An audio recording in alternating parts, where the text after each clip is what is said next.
Hello guys, today I'm just going to make you another tutorial slash featuring video about one of my new programs that I've recently made. It's called Code Typer. I know, for the horrible name, I couldn't think of a better name to come up with. Anyways, basically what it does is it allows you to code like a pro. I don't believe I'm the first one to make this, but I did make it all on my own, so I thought that was pretty nice. It's pretty cool. I mean, you can just type a bunch of random letters and you can start typing actual programs. You can type really fast, slow, auto type. You can change the colors. I have a ton of colors in here. A lot of colors that I put in, which wasn't that hard, but was kind of hard. Anyways, I'm going to teach you how to make this, or a simple short version of this.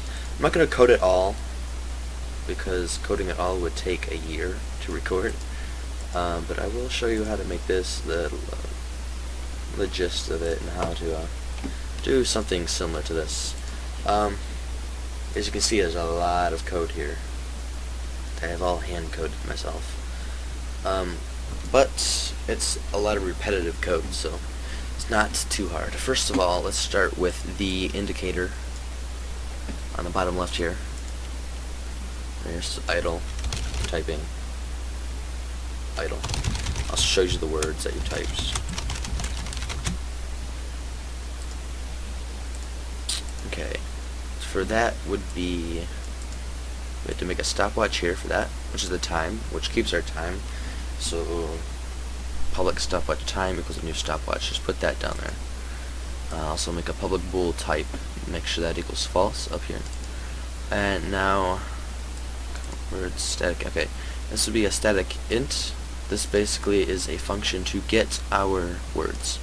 So string test, which is a parameter that you're going to put in when you use this as a method. So in the method will be count words and then the word. Yeah.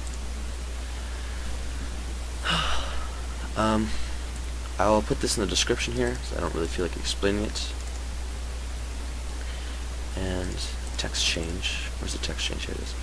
Time, when the text is changed, the time will reset and the time will also start. So it keeps resetting until it stops changing the text. In that case, this will be going still. And if another thing, a timer. Here it is. If where's it at? Where's it at here? In time. Okay, yeah. If the time is longer than a so long amount of time, it'll say idle here, and and then if you're typing, it'll say typing, which is another indicator. So also words. This is number of words equals count words, and then here is what we put in the method. That's our rich text box. This is what we're getting our words from. Words is also a public integer, I do believe. Public int words. Yep, right there. I'll put that in the description for you, so you copy and put that in your code if you wanted something like that.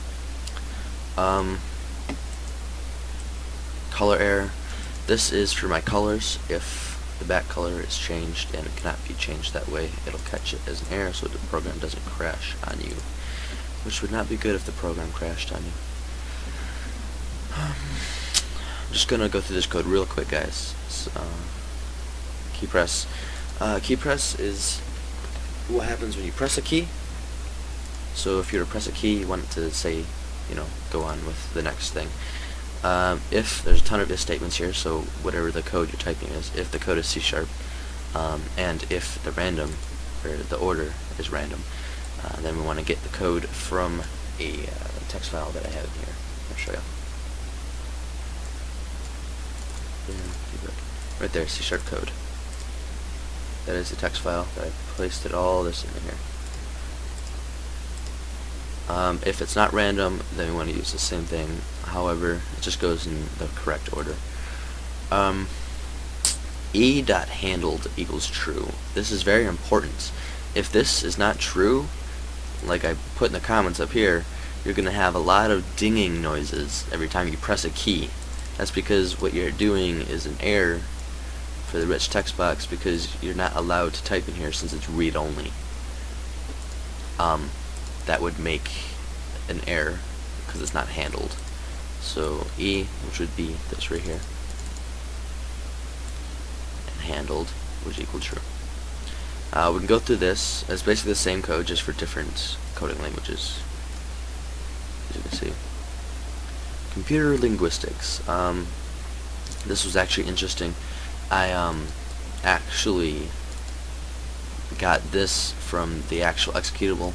So if someone were to actually bind this executable to a second executable, it would have the all of the source code for the binded executable as well, or anything like that.